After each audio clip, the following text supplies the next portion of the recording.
Boa noite a todos. Estamos ao vivo em mais uma live do Instituto dos Advogados do Rio Grande do Sul. Sou a jornalista Terezinha Tarcitano, assessora de imprensa do IARGS. E a diretoria do Instituto dos Advogados do Rio Grande do Sul, por meio de sua presidente, Sulamita Santos Cabral, saúda todos os participantes desta live.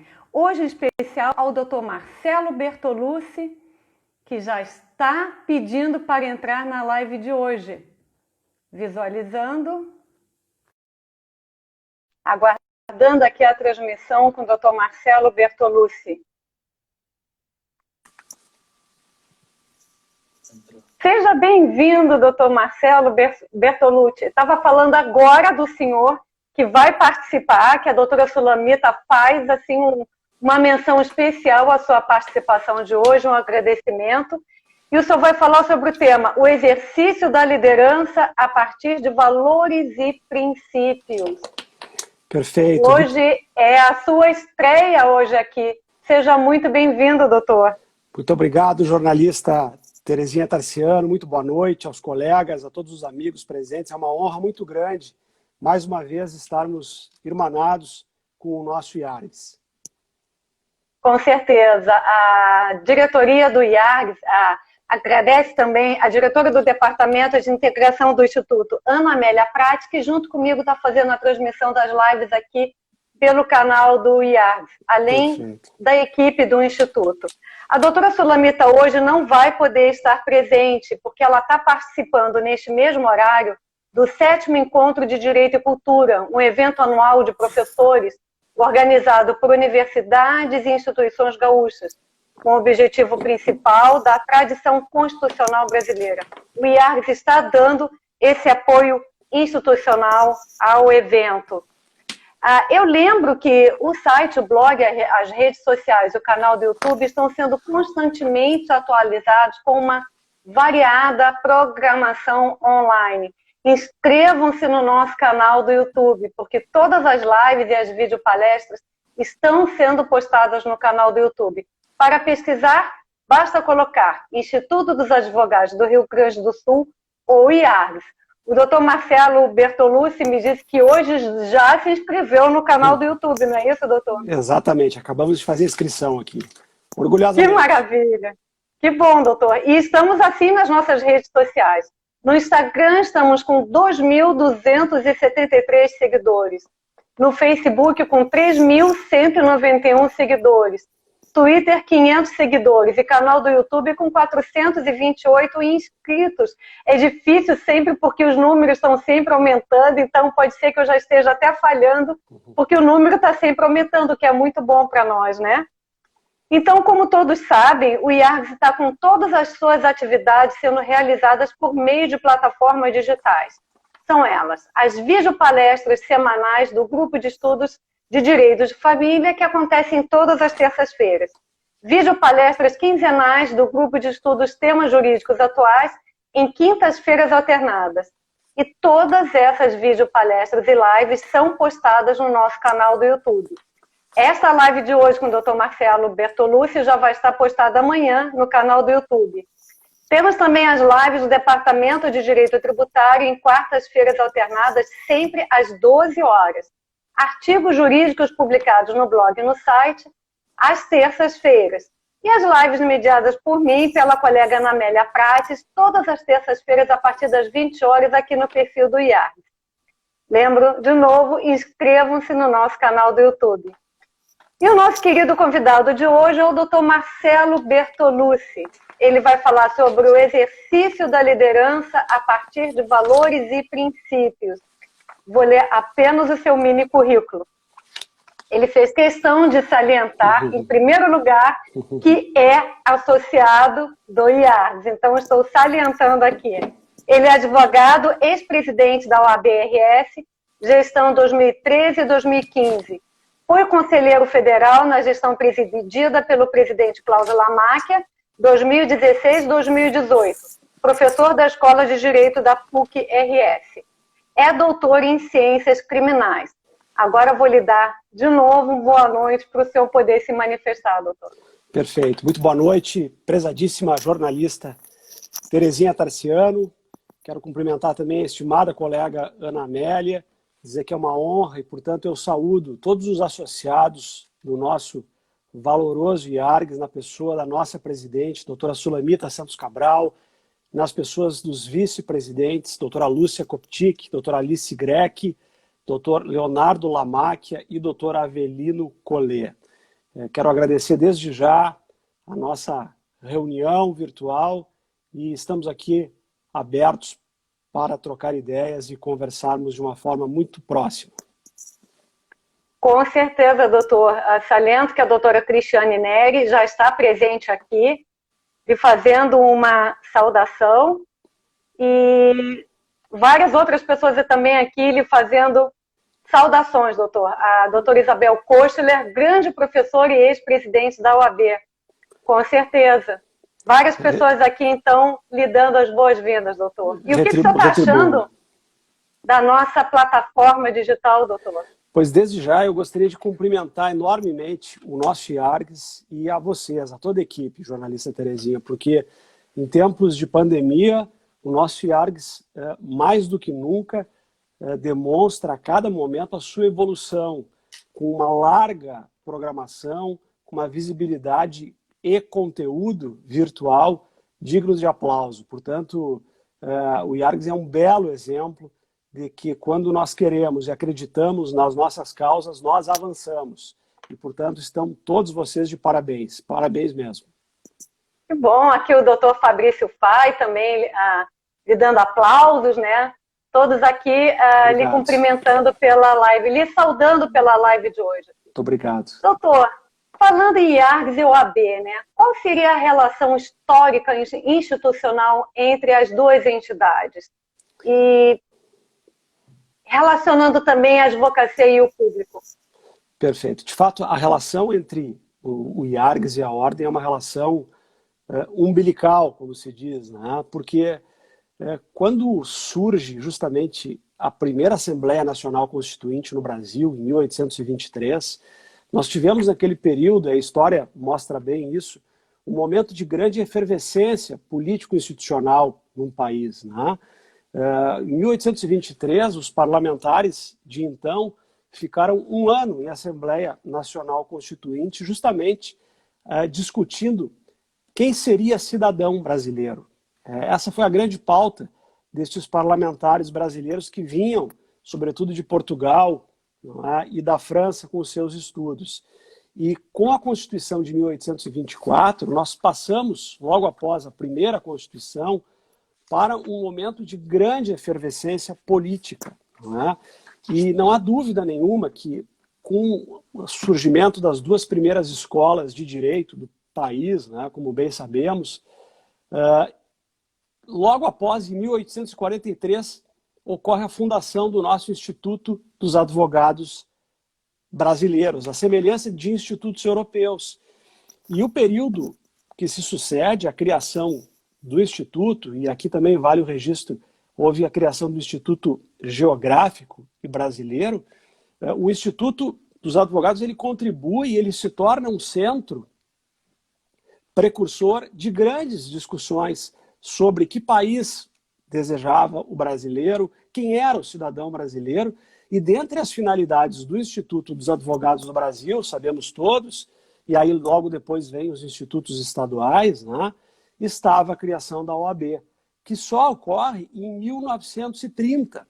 Né, por diversas questões, houve ali um grande momento de desejo de criação da ordem, mas que ocorre no início do século XX.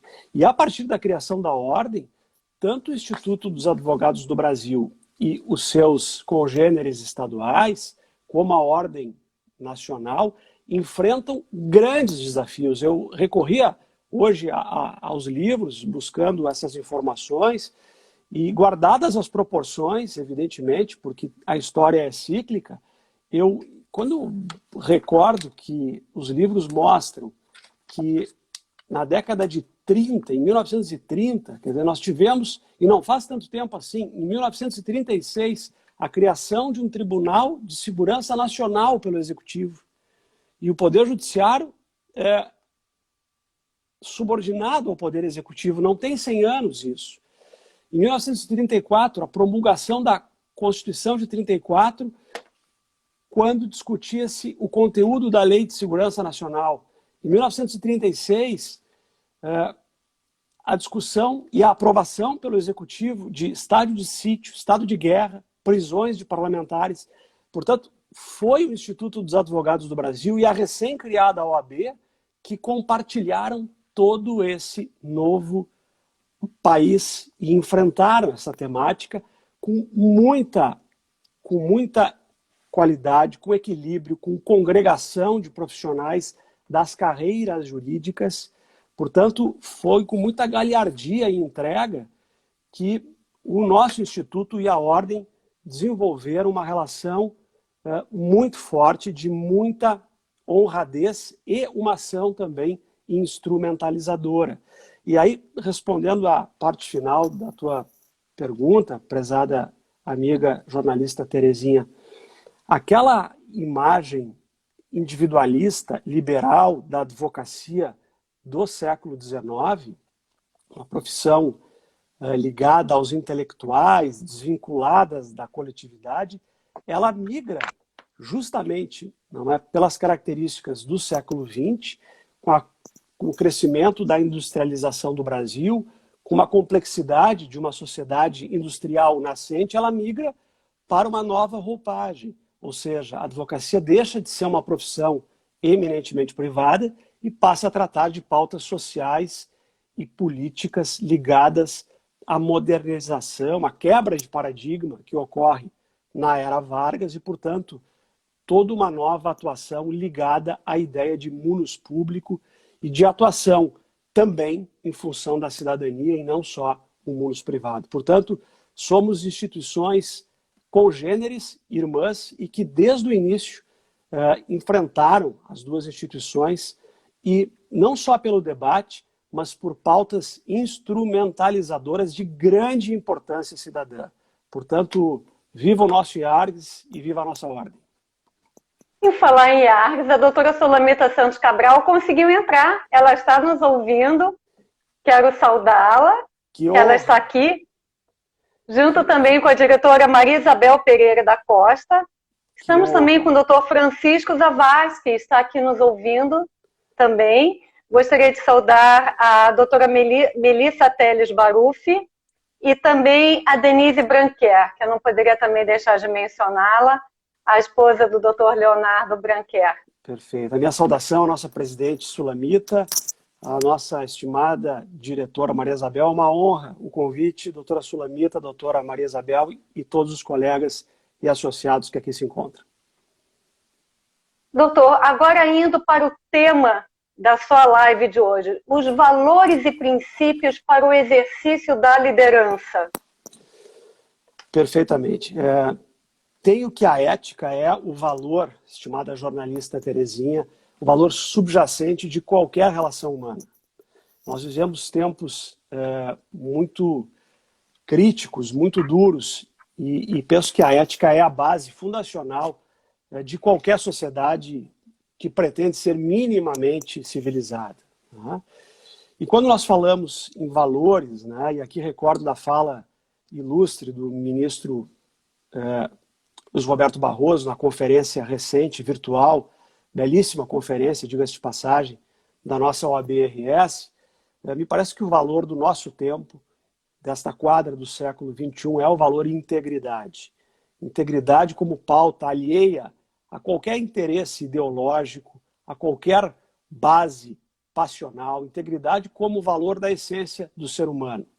Uma atitude que pretenda fazer o bem, o bom, o justo, a partir de princípios, muitos princípios conciliatórios, né? Porque não há atividade humana sem renúncia, sem convergência e sem negociação, mas alguns princípios, aqueles que dizem respeito com a nossa carga axiológica enquanto seres humanos, alguns princípios que devem ser inquebrantáveis na minha avaliação. Então, a liderança, muito mais do que um exercício teórico, um exercício acadêmico de fala, me parece, atitude.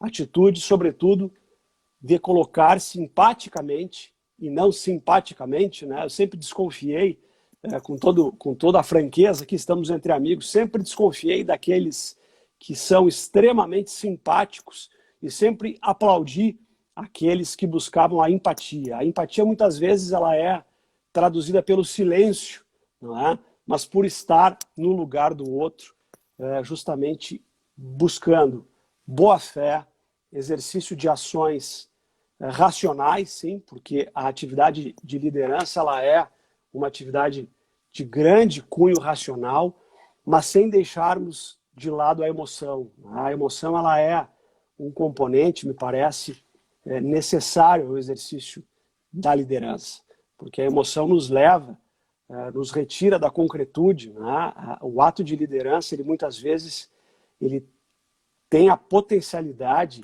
de limitar os nossos olhos, né? De fazer com que os nossos olhos fiquem vendados ou prejudicados.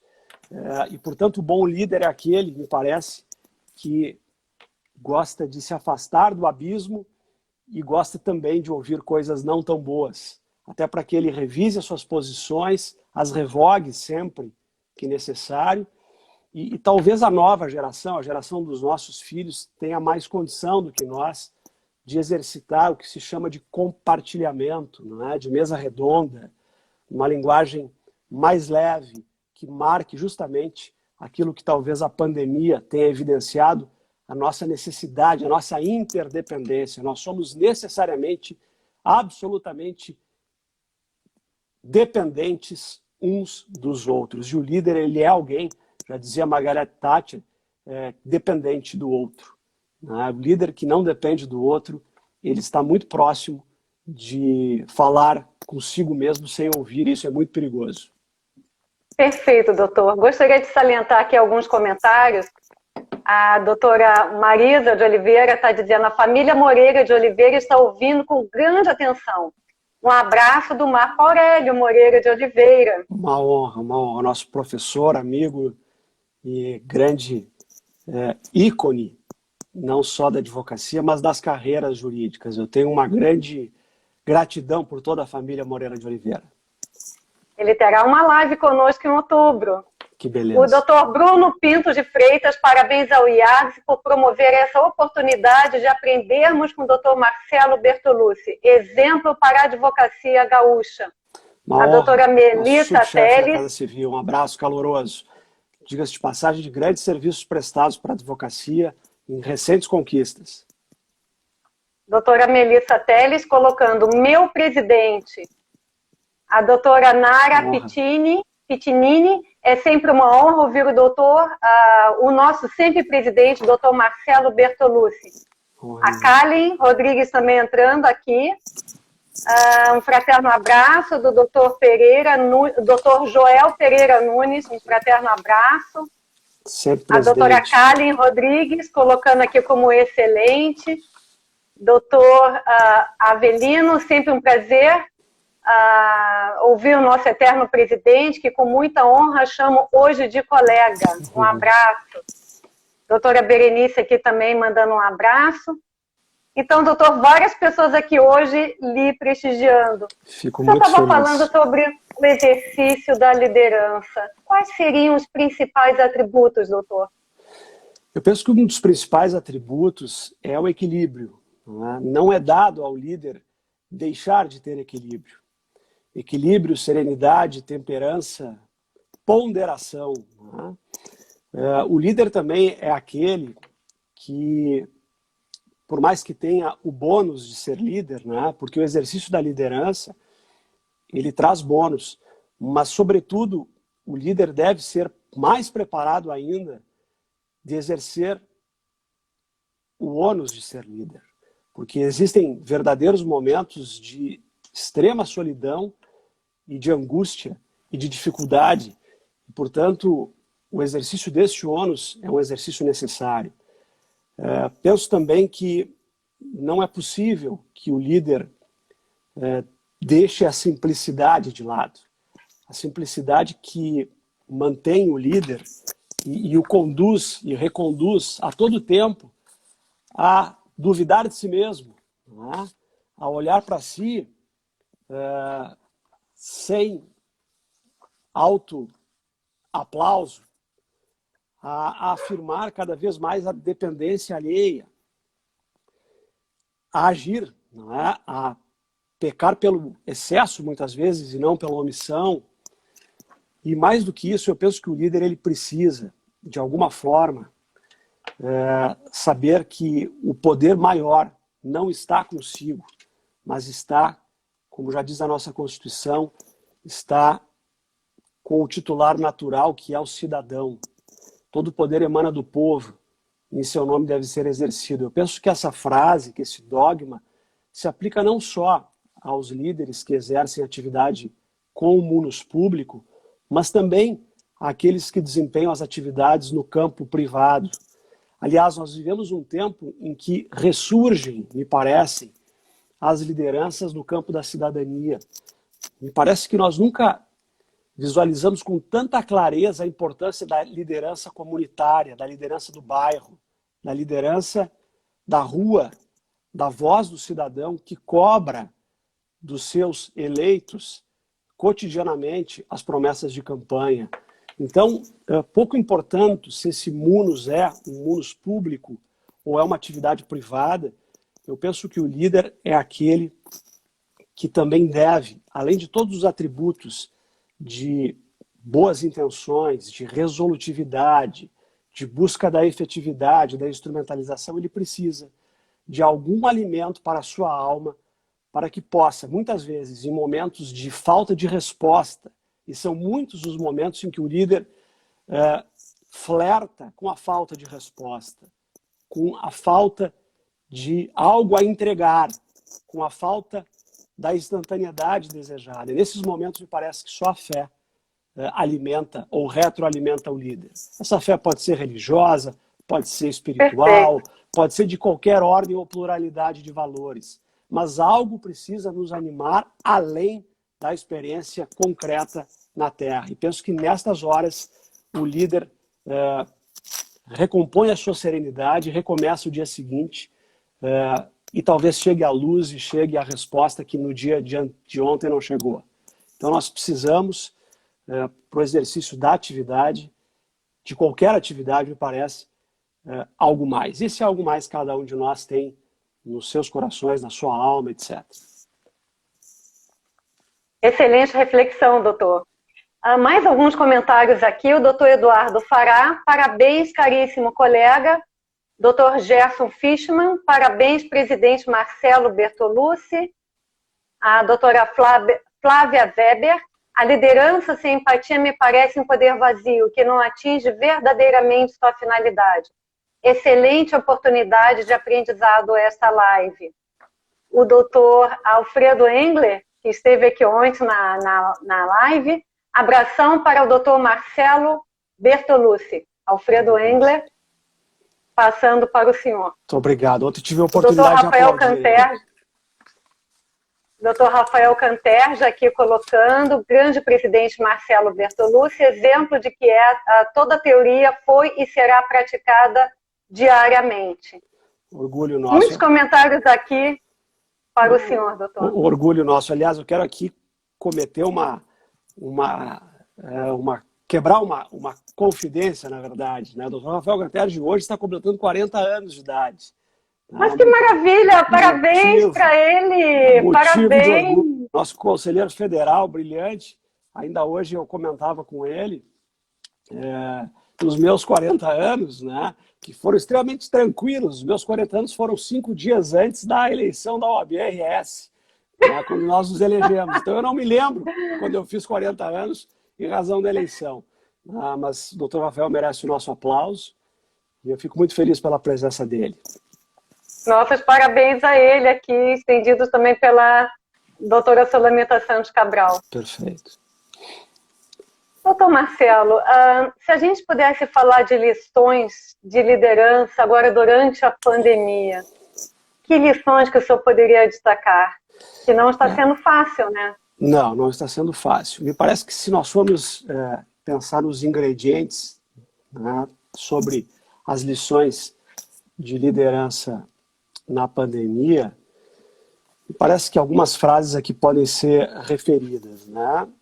A primeira delas, que me parece interessante, me chama a atenção aquelas lideranças que deixam o seu ego de lado para que a sabedoria entre, né? Que pensem de uma forma altiva, com elevada autoestima, sim, porque a gente não deve nunca correr o risco, né, de aproximar um conceito que é simplicidade com o conceito de ser simplório, né?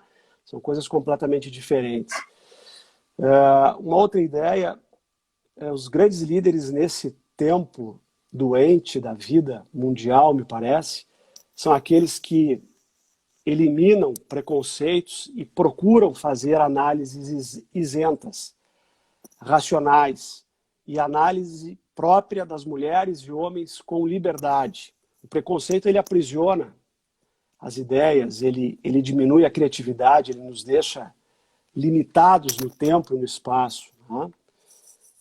Penso que os grandes líderes deste tempo, e existem alguns exemplos, me parece, muitas coisas boas nós estamos vendo na minha modesta avaliação, são aquelas pessoas que questionam as suas próprias verdades. E talvez as nossas verdades de agora não sejam as mesmas do início do mês de março, ou algumas delas, né? São aquelas pessoas que se colocam, independentemente da posição, como seres humanos em construção. Eu tenho muita pena daqueles seres humanos prontos e acabados, né? Que nada precisam para evoluir, né? Então, penso que o desafio talvez seja pensar como um adulto, mas sempre ou quase sempre se sentir como uma criança que pouco sabe ou que está no processo de construção, né?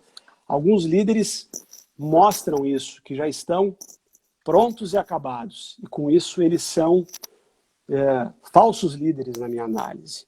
Outros, ao contrário, buscam, não é, os sentimentos bons, buscam a afirmação do amor pelo próximo, do carinho, da paciência, do perdão, da humildade, da verdade, da desinibição, né? Nós vivemos, acho que é um ponto positivo da pandemia, um momento de mais informalidade, de relativização de tantas fórmulas e ritos, sobretudo nós do direito, né? Quem diria que nós estaríamos aqui conversando numa live e eu estaria à vontade sem gravata, né? Mas hoje eu me sinto à vontade sem gravata, talvez no início de março eu não me sentisse, né?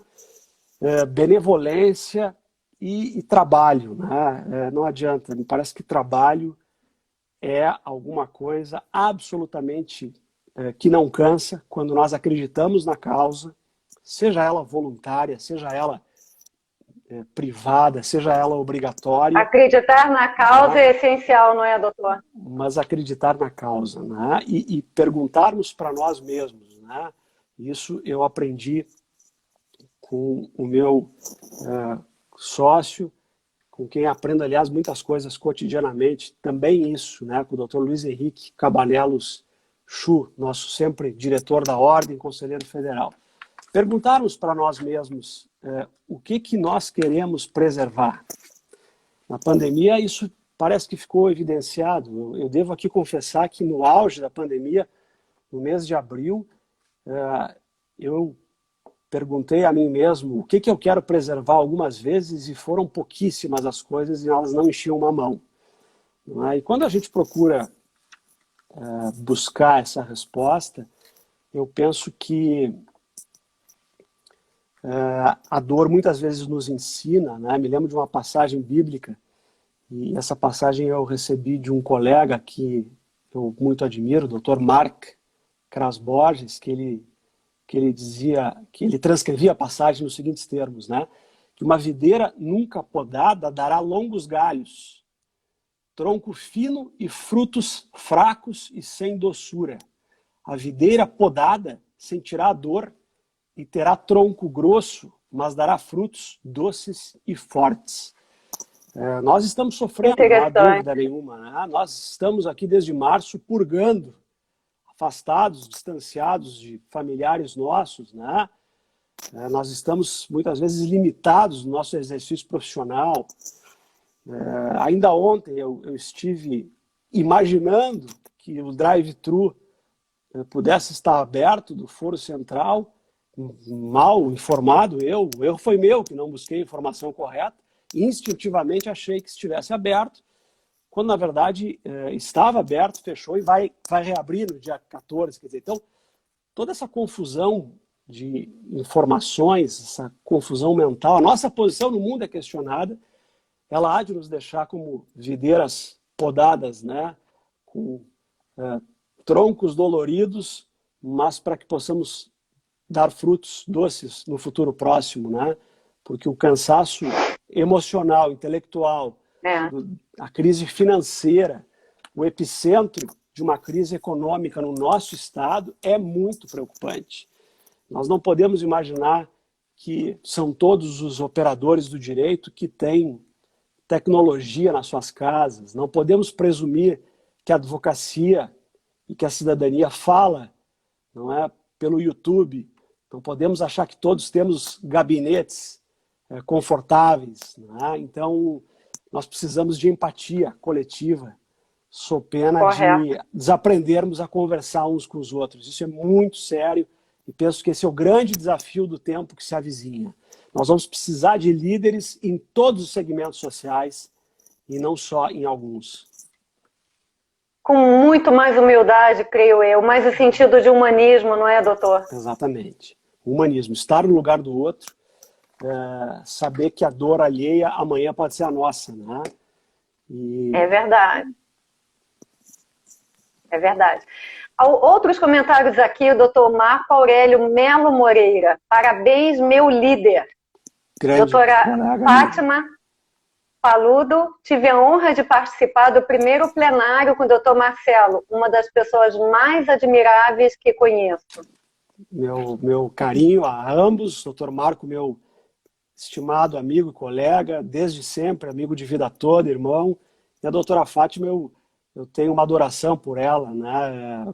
Meu primeiro júri, junto com o doutor Marcelo Peruquim, foi com ela e ela foi sempre a nossa referência, um paradigma de conduta profissional. E na presidência da ordem não foram poucas as vezes que ela diminuía a minha angústia e que eu aprendia com a sabedoria dela. Então, fica aqui meu carinho. Somos líderes, né, doutor? Sem dúvida. A doutora Arielle Bilhar, meu querido e eterno mestre, um líder dentro e fora da sala de aula, dominando o conteúdo com empatia e humildade. Falávamos agora sobre humildade. O doutor Silvio Cobb, bela lição da Figueira, meu irmão. Foste feliz na sua colocação. A doutora Isabel Kochler, toda a minha admiração. Então, como eu falei, são realmente muitos comentários aqui, não é isso? Doutor, eu estava pensando sobre o tipo de liderança que a advocacia precisa ter para superar esses obstáculos nessa crise da pandemia. Como que a gente poderia colocar? Eu vou fazer aqui um registro, e esse registro não tem nada de suspeição da minha parte. Eu vou fazer um registro absolutamente aqui sereno.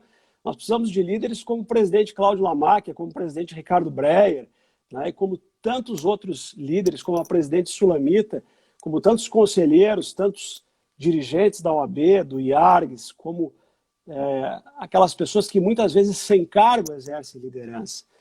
Mas respondendo à tua pergunta, para que eu não seja aqui evasivo, não fuja dela, estimada amiga jornalista Terezinha, eu penso que nós precisamos de líderes que tenham algumas dúvidas. A dúvida ela é o alicerce da filosofia. Se nós não duvidarmos, nós teremos dificuldades de exercer atos concretos.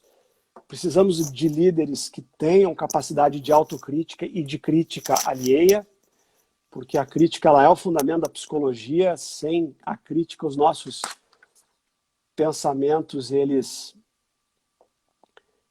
podem ficar débeis, né, perigosos, e precisamos mais do que nunca, na advocacia, no futuro que nos avizinha, de líderes que não queiram viver sem problemas. Os problemas são inerentes à liderança e ao exercício de qualquer atividade. por mais cotidiana que seja. Mas sim, já dizia Albert Einstein, né? Líderes são aqueles que têm capacidade de lidar com problemas. A complexidade que nós vivemos, a dificuldade de olhar um problema em uma única ótica, ela exige líderes que tenham a capacidade de co-criarem. Essa expressão não é minha, mas eu peço licença aqui ao grande Daniel Santoro, que é uma das mentes mais brilhantes contemporâneas do nosso estado, do nosso país. Daniel Santoro é presidente do Conselho de Administração da Parceiros Voluntários, e eu tenho me dedicado a estudar muito voluntariado, tenho procurado exercer o voluntariado depois da ordem. Tenho a honra de exercer o voluntariado hoje no Asilo Padre Cacique, liderado pelo presidente Edson Brozosa, que foi meu patrono na minha formatura. Assim é a vida, né? A gente se encontra e se reencontra. Mas o fato é que Daniel Santoro, que é um consultor, integrante do Conselho de Desburocratização do Estado, foi por 15 anos empresário, um dos sócios da Dado Beer, uma mente brilhante, com formação na área de gestão pública recente. Ele dizia exatamente isso num artigo recentemente publicado num jornal de grande circulação na cidade, que os grandes líderes do nosso tempo que se avizinha, desculpem, e aqui eu imagino os líderes da advocacia, são aqueles com capacidade de partirem de algum consenso. Não é possível que o mundo seja tão marcado pela dualidade que nós estamos vivendo. Não é aceitável, no mundo que evoluiu tão rápido no plano da tecnologia da informação, não é possível, não é razoável neste mundo que a sociedade se comunique entre si, muitas vezes de uma forma absolutamente torta, de uma forma absolutamente não civilizada. Então, eu penso que os líderes da advocacia, como de todas as instituições, são aqueles que vão manter a sua independência, a sua autonomia, a sua capacidade de dizer não, de verticalizar, sim, sempre que for possível, alguns indispensáveis conflitos, mas serão aqueles que vão partir de convergência. E a convergência, ela precisa ser afirmada, e nós precisamos muitas vezes nos despir das capas das nossas profissões, dos nossos ofícios, não é da cor da nossa bandeira ideológica, deixarmos a dualidade de lado e partirmos de consensos mínimos, porque a partir do consenso nós conseguimos exercitar a condição de estarmos no lugar do outro. Isso se faz, na minha avaliação, com independência, com altivez, com autoestima elevada, sim, com alguma dose de emoção, mas sem aquela atitude desagregadora. Chega de ter razão, né? Eu não aguento mais ouvir frases que querem no final ganhar o jogo. A vida não pode ser mais um jogo. Eu não quero mais ter razão. O que eu quero é compartilhar de mesas redondas, buscando consensos possíveis, né? Já dizia Daniel Santoro, o mundo está tão complexo que a resposta não está apenas em uma frente. Não será o agente privado, o terceiro setor ou o governo que dará a resposta. Conseguiremos algo diferente apenas se todos andarem juntos, e a solução está na cocriação. Num contexto de divisão e polarização, não queremos saber quem está certo, mas sim que dê certo. Eu tenho muito receio qual vai ser o futuro próximo dos nossos filhos, das futuras gerações nesse mundo de hoje. E eu penso que eles, muito mais do que nós, vão caminhar nessa linha de sustentabilidade, de não serem os autores, não é, os protagonistas da vitória, mas serem inseridos em um grupo vitorioso que é a sociedade e não A, B ou C, ou a instituição A, B ou C. Nós precisamos, acho que, nos despir desta vontade de ter razão. Perfeito, doutor. Perfeito. Estar no lugar um do outro, estar no lugar do outro, eu acho que já é um grande desafio. Se todas as pessoas aprendessem um pouquinho sobre isso, né, que se sentir um pouco no lugar do outro, né? Perfeito. Exatamente. Perfeito o que o senhor falou. O doutor Eduardo Fará colocou bons tempos das aulas da UBRA. Isso. Quero... Doutor Fará, um querido colega, nós éramos professores na UBRA, nos encontrávamos no centro de Porto Alegre, pegávamos o ônibus da UBRA, perto da rodoviária, e nós tínhamos aula, me lembro, também nas sextas de noite, né, doutor Eduardo? Então, me lembro aqui de um fato pitoresco. Nós tínhamos algumas professoras, nós éramos muito jovens naquela época, né? Doutor Eduardo segue jovem, e nós íamos no ônibus, né? Até São Jerônimo, e algumas colegas do ônibus traziam bergamotas, e ficava um cheiro fantástico de bergamotas no ônibus, né? A segunda semana nós já não sentíamos o cheiro e acabávamos ganhando as bergamotas. Então foi um bom tempo. Tenho muito carinho pela UBRA de São Jerônimo, pelo doutor Olindo e todos os amigos daquela terra boa. Quero destacar aqui também a presença da diretora Maria Isabel Beck, do IARGS, e também a presença do doutor Alexandre Triquez, que também está aqui nos ouvindo. Uma honra, doutora Maria Isabel. Admiro muito o doutor Triquez, nossa referência, né, no campo da Previdência, juntamente com o doutor Tiago, nosso valoroso conselheiro seccional. Doutor, na sua avaliação, como é que vai ficar a classe de advogados no pós-pandemia? Quais seriam prós, contras? Eu devo aqui confessar que esse momento é muito sensível. Eu equiparo esse momento da história ao momento da constitucionalização de 1988. O que eu quero dizer com isso? Tudo aquilo que nós vivemos com a Carta Constitucional de 88 dava à advocacia um novo mundo que se avizinhava. E, de fato, a advocacia, aliás, a figura do advogado na Constituição brasileira, ela é citada 12 vezes. Né? Não há Constituição democrática no mundo que tenha tantas vezes, expressamente em uma carta constitucional, a citação da palavra advogado como nós temos. Mas eu tenho, de um lado, uma preocupação extrema com a nossa capacidade de estarmos neste mundo virtual exercendo a nossa profissão, embora eu pense que seja uma realidade irreversível o processo virtual, a nossa vida profissional eletrônica, embora eu seja daqueles que não goste da expressão novo normal. Normal para mim é a relação humana e será sempre. Não é? O que eu penso é que nós estamos entrando em algumas práticas que são novas e essas também serão irreversíveis. Né? Não podemos fechar os olhos. Mas penso que tenho muita preocupação, melhor dizendo, com uma presunção que é falsa de que todos nós, advogados, podemos trabalhar a todo tempo, em todos os recantos deste Estado e deste país, via online. Esta presunção ela é absolutamente falsa. Então nós temos mais do que nunca que compreendermos... Muitos não têm essa oportunidade. Não têm e não têm obrigação de ter, na minha avaliação. Não é? Por quê? Porque somos um país que jamais investiu em tecnologia. As crianças não têm escola online nos recantos de média distância da capital, quiçá nos rincões do nosso estado, do nosso país. Então essa presunção ela não pode ocorrer. Segundo,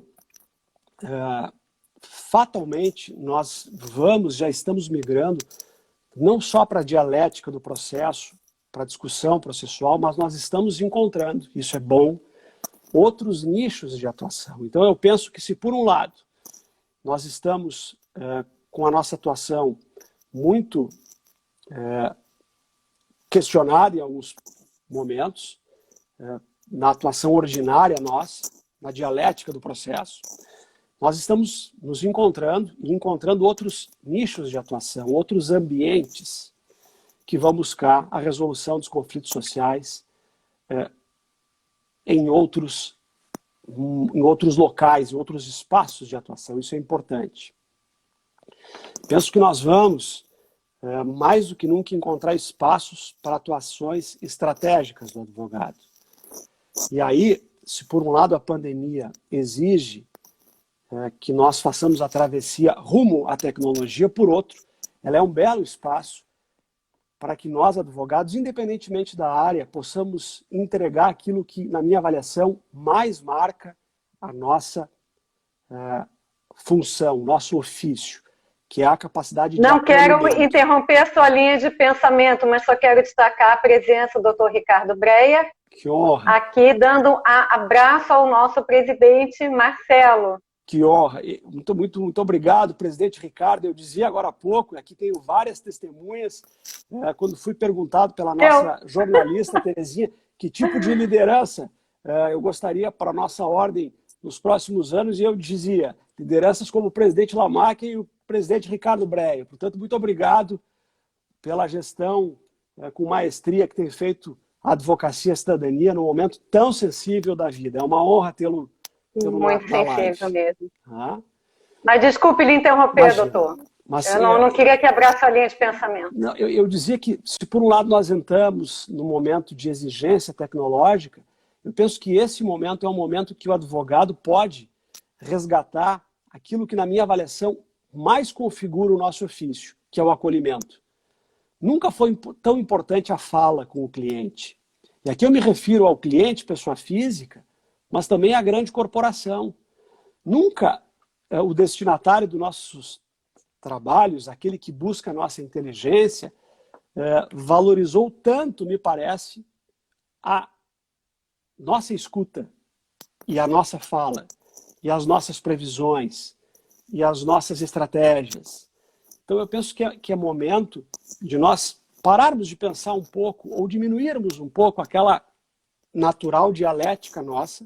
Nós estudamos a vida inteira e aprendemos que a nossa profissão seria a profissão para ser exercida perante o foro, no processo, e penso que estamos migrando com muita leveza para um outro ambiente que vai fazer com que a cidadania, talvez com o protagonismo da advocacia, possa reunir-se mais e buscar concertações para os problemas, exigindo entre si maturidade, ou seja, diminuindo essa natural tendência que nós temos de levar o nosso problema para o Poder Judiciário, para o Ministério Público, para as instituições formais de Estado. Então cresce uma ambiência nova para o advogado.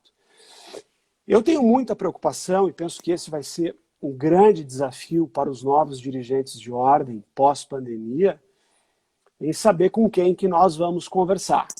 O que eu quero dizer com isso? Não é aceitável que a advocacia tenha a sua fala diminuída. Eu não estou aqui manifestando contrariedade com audiência online, longe disso. Aliás, eu me manifestei publicamente, né, no Congresso, na conferência brilhante conduzida pelo presidente Ricardo e pelos nossos dirigentes de ordem. A realidade da justiça virtual ela é absolutamente presente e irreversível. Agora, qual é a qualidade da fala que nós teremos? Nós, advocacia, nós seremos ouvidos com a mesma intensidade? Essa é uma interrogação que eu faço e penso que esse é um desafio. Eu não tenho respostas prontas para isso, porque nós não vivemos ainda um momento pós-pandêmico. Mas essa é uma questão importante.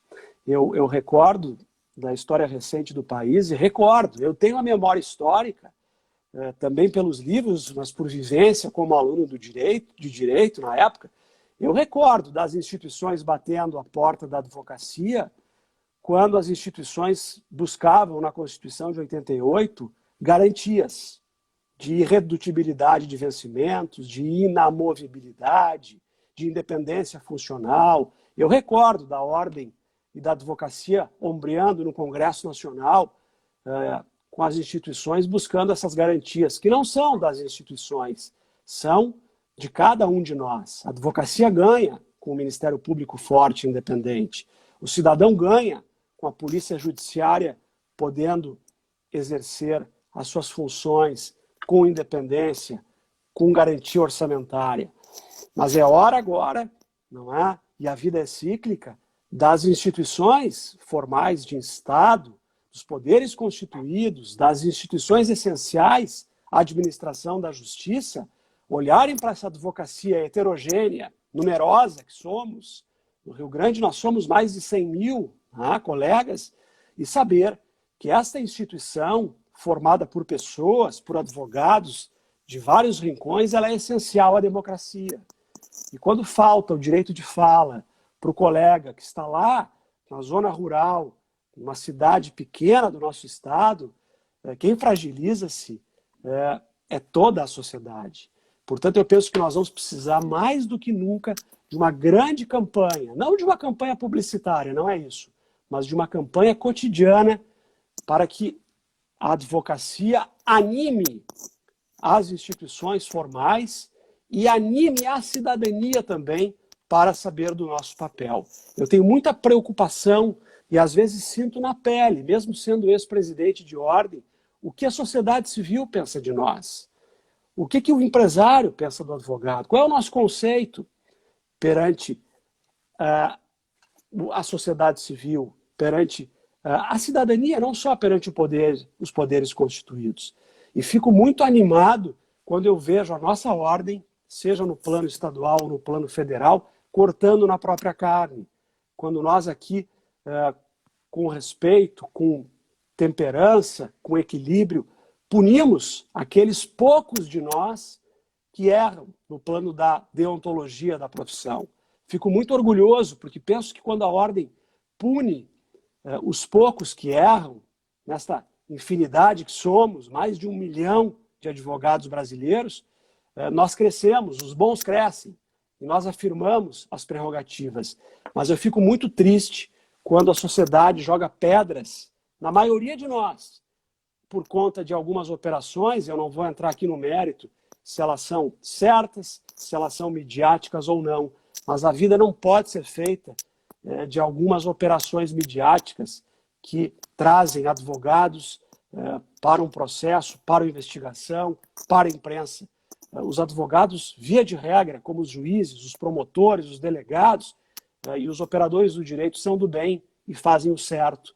Nós não podemos ter esse ranço preconceituoso, na minha avaliação, de generalizarmos. A sociedade que vem do século XXI não pode ser a do apontamento, a da generalização. Então, eu me preocupo muito e gostaria muito de saber o que a sociedade pensa de nós. Porque se ela não souber que nós alimentamos a democracia com as nossas ações cotidianamente, ela, por certo, corre risco de um Estado antidemocrático e totalitário. E a democracia, quando falta para o outro, ela falta para mim. Eu tenho muito medo do pós-pandemia com relação a isso, com relação à nossa limitação de fala. Eu não me refiro à dificuldade de sermos recebidos, eu me refiro a algo muito maior. Eu me refiro ao conceito que cada um tem sobre a nossa profissão. E se esse conceito for um conceito desabonatório ou preconceituoso, nós vamos precisar usar da tecnologia, não só da tecnologia para o processo, mas da tecnologia numa grande rede nacional de intercomunicação da advocacia para escancararmos que nós não estamos conseguindo exercer a nossa profissão. Não é para mostrarmos, para nós escancararmos. E quando nós escancararmos, nós vamos sentar na mesa com quem necessário for e vamos repactuar as relações federativas e cotidianas para que todos os outros atores saibam da importância da advocacia. Eu penso que nós teremos um grande desafio a partir do ano que vem, no momento pós-pandêmico. Que aula maravilhosa sobre liderança, doutor. Imagina. Quero aproveitar e dizer aqui a presença do desembargador Francisco José Meche com a sua esposa, Tereza Cristina Meche. Uma honra muito grande. A doutora Isabel Kosteler colocando aqui que a própria Câmara Municipal desrespeitou a advocacia com a situação do presidente da CPI, do impeachment relacionado ao prefeito Marquesan. A doutora Nara Pitinini colocou importante reflexão. Muito obrigado pelo carinho. Queria saudar uma aula estimado realmente excelente. Sim, doutor, desculpa. Não, perdão. Minha saudação à família Mecha, é uma honra muito grande estarmos recebendo. E a doutora Nara também, estimada amiga, conselheira da Ordem. Doutor Reinaldo Arones, disse tudo, presidente, grande sócio profissional e ser humano. Muito obrigado. Colocou ele aqui. Meu querido sócio Reinaldo, quem muito admiro também, valoroso voluntário de ordem na nossa OAB do Paraná. Doutor Fabrício Fai, excelente live, presidente Marcelo. A doutora Tereza Cristina Mecha, parabéns, sempre presidente Marcelo Bertolucci. Muito obrigado, doutora Tereza. Doutor Eduardo Fará, como Lacordaire vaticinava, entre o forte e o fraco, a liberdade oprime e a lei liberta. Por isso o advogado é o paráclito da liberdade. A doutora Solange Oliveira, excelente live, todos aqui parabenizando o senhor pela excelente aula de hoje. Imagina. Doutor, faltam 4 minutos. Só acha que eu deixei de lhe perguntar alguma coisa? Só gostaria de deixar alguma mensagem sobre o grande aprendizado dessa pandemia para os advogados? Se eu quiser deixar alguma mensagem. Doutora Tereza Cristina colocando, abraços meus e do Meche, pois estão assistindo junto. Que honra minha, que honra. As perguntas foram todas excelentes. Certamente a minha resposta e a minha emoção talvez tenha prejudicado um pouco a fala. Não é? Que esse presidente é muito emotivo. Esse presidente chora por qualquer coisa, né? Fica muito tocado com convites carinhosos como esse. E essas manifestações, vejo aqui Antônio Zanetti, tantos outros amigos, né? Grande liderança da jovem advocacia, juntamente com o doutor Pedro Alfonsin, que escancaram aí belas atitudes em prol da ordem, mas o fato é que, com tudo isso que nós estamos vivendo, eu sou um realista otimista. Eu acredito no nosso futuro próximo, penso que estamos vivendo uma transição muito dura. Quem passar por ela ileso, eu penso que é um herói, porque eu não estou passando por ela ileso, né? Mas, por outro lado, penso que nós devemos alimentar nossa capacidade de diálogo, estarmos no local e na condição do juiz, do promotor, imaginarmos que não deve ser fácil exercer a judicatura, nem o exercício ministerial extremamente desafiador, estarmos no local de um delegado de polícia, de um defensor público, de um agente público, mas estarmos irmanados com o que tem de melhor, dos melhores princípios. Eu penso que a advocacia não pode perder a sua raiz, aqueles valores essenciais que nos trazem. Não é? O nosso dever de sigilo, não é? O nosso dever de estarmos afastados dos holofotes midiáticos. Eu tenho muita preocupação, fico à vontade de dizer isso, não por retórica, porque eu sempre fui uma pessoa muito discreta no meu exercício profissional, mas tenho muita preocupação com a advocacia, e aqui vamos fazer uma meia-culpa, com a advocacia publicitária, com a advocacia que busca a autopromoção, né? Com a advocacia que dialoga pelas redes sociais sobre os seus casos. Eu tenho muita preocupação com a advocacia que não reflete aqueles valores de sigilo, de comedimento, de prudência. Não é? Então, é um momento de nós resgatarmos esses valores de essência nosso, mas mais do que nunca, não bradarmos. Eu acho que o verbo bradar foi muito utilizado por nós por muito tempo. E doutor, assim, resta um minutinho, eu não queria lhe interromper, mas falta apenas um minutinho. Quero dizer aqui que o doutor Ricardo Breyer colocou parabéns pela forma de visão do nosso sistema OAB e o protagonismo da advocacia. E antes que nos cortem, eu gostaria de dizer que na próxima terça-feira a convidada vai ser a advogada Marina Gadelha. Ela é doutora em Direito Ambiental e conselheira federal da OAB e vai falar sobre o tema Oportunidade para a Advocacia Ambiental. A mediadora vai ser a Ana Amélia Prat. Em nome da doutora Sulamita Santos Cabral, agradeço a todos pelo prestígio. A palavra do senhor, se nos cortarem, o senhor já sabe que a culpa não é minha. Saúde, é porque realmente cortou. Saúde a todos, aos familiares, muito obrigado. Fiquem bem e vamos voltar em breve ao convívio presencial. Saudades dos nossos almoços do IARGS. Eu tenho muita admiração pelo nosso IARGS. Sem o IARGS não estaríamos aqui reunidos e não existiria a OAB. Portanto, muito obrigado a Muito todos. obrigada. Eu saúdo todos os presentes na pessoa do meu presidente, Ricardo Ferreira Breyer. Muito obrigado. Muito obrigada, doutor. Agradeço a todos aqui pelo prestígio